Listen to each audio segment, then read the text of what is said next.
Hello बच्चों। अब हमारा अगला टॉपिक है यूकैरियोटिक कोशिकाएं, ससीम केंद्र की कोशिकाएं। देखो बच्चों, ये मेन टॉपिक है और इसमें बहुत सारे अलग अलग सब पार्ट्स हैं। ठीक है, इसमें हम कोशिकाओं का अध्ययन करेंगे, कोशिका झिल्ली का अध्ययन करेंगे और केंद्रक का अध्ययन करेंगे। मैं आपको एक बात बता देता हूँ कि कोशिका झिल्ली और केंद्रक जो है कोशिकांग नहीं कहलाते हैं।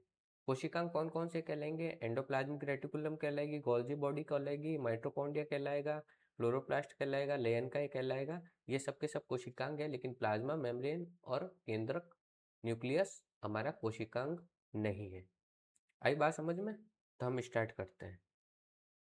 देखो बच्चों, क्या लिखा हुआ है? सभी आद्यजीवी प्रोटिस्टा, प्लांट्स, एनिमल, प्राणी और कवक में यूकैरियोटिक कोशिकाएं होती है। ठीक है, यूकैरियोटिक कोशिका में झिल्लीदार अंगों की उपस्थिति के कारण कोशिका द्रव्य विस्तृत कक्षयुक्त प्रतीत होता है। देखो बच्चों, जो यूकैरियोटिक कोशिका उसमें कोशिका द्रव्य होगा। ठीक है, कोशिका द्रव्य में जो झिल्ली से परिबद्ध कोशिकांग होंगे। ठीक है, तो झिल्ली से परिबद्ध जो कोशिकांग होंगे उनके कारण जो कोशिका द्रव्य में छोटे छोटे कंपार्टमेंट दिखेंगे। ये लाइन ये कहना चाहती है। तो झिल्लीदार अंगकों के कारण कोशिका द्रव्य कक्षयुक्त प्रतीत होता है।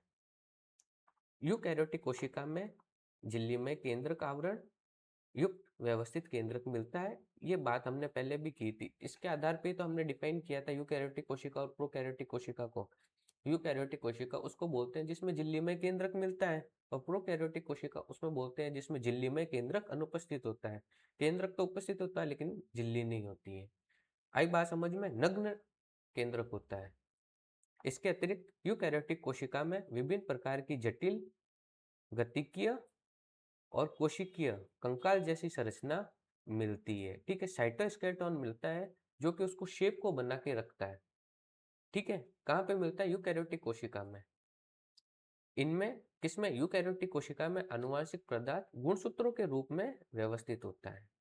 सही बात है, वहां पे ऐसे ही पढ़ा था प्रोकैरियोटिक कोशिका में, और यहाँ पे गुणसूत्र के रूप में व्यवस्थित होगा, हिस्टोन प्रोटीन से बाइंड हो जाएगा। वहां पे भी एक हिस्टोन प्रोटीन जैसा ही होता है, पॉलीअमाइन्स, लेकिन वो कभी आगे आपको बताना होगा तो बता देंगे।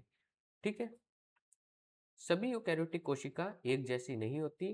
पादप और जंतु कोशिका भिन्न भिन्न होती है। सही बात है, पादप कोशिका में कोशिका भित्ति, सेल वॉल, लवक, प्लास्टिड और एक बड़ी केंद्रीय राजधानी मिलती है।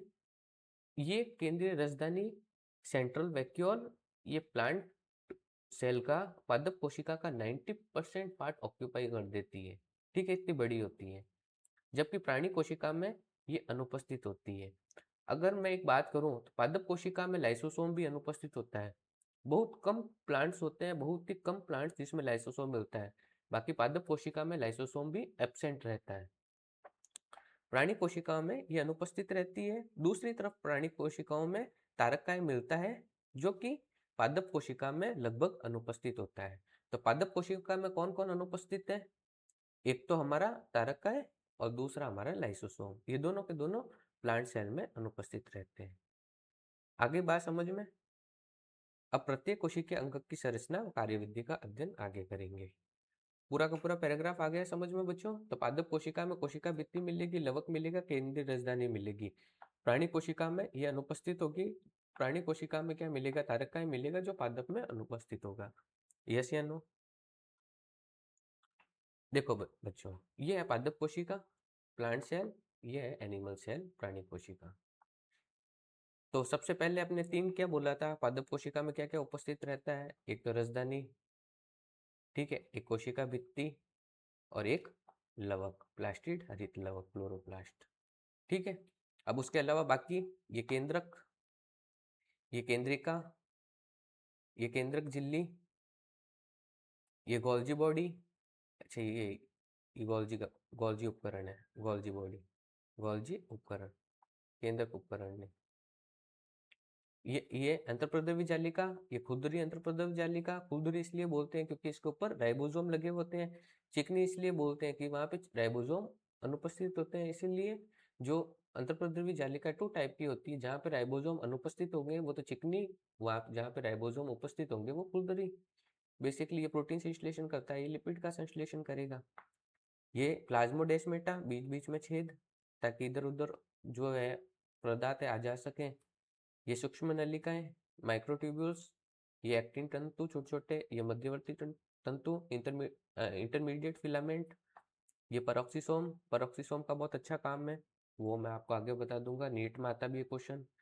ये कोशिका द्रव्य, ये छोटे छोटे राइबोसोम, ठीक है, यहाँ पे भी रहेंगे और यहाँ पे भी रहेंगे।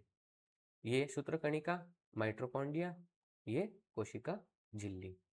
आगे बात समझ में, यस या नो? यहाँ पे लाइसोसोम एब्सेंट है।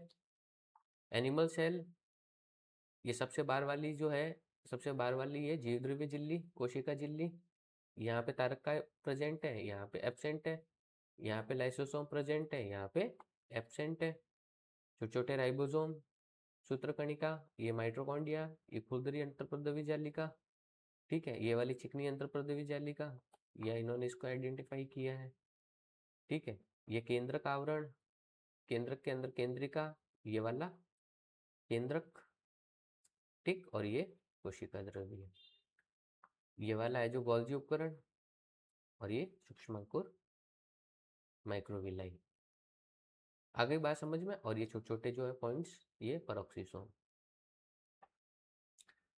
तो यहाँ पे क्या क्या उपस्थित है? मेन जो है, जो दोनों में डिफरेंस क्रिएट कर रहा है, एक तो कोशिका भित्ति, एक रजदानी और एक हरित लवक, ठीक है। यहाँ पे क्या क्या अनुपस्थित है? एक तो तारका अनुपस्थित है, लाइसोसोम।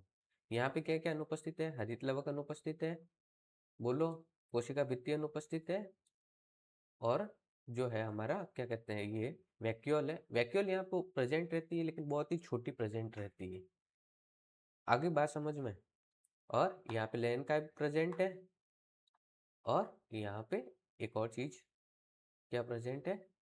तारक का है, ये रहा।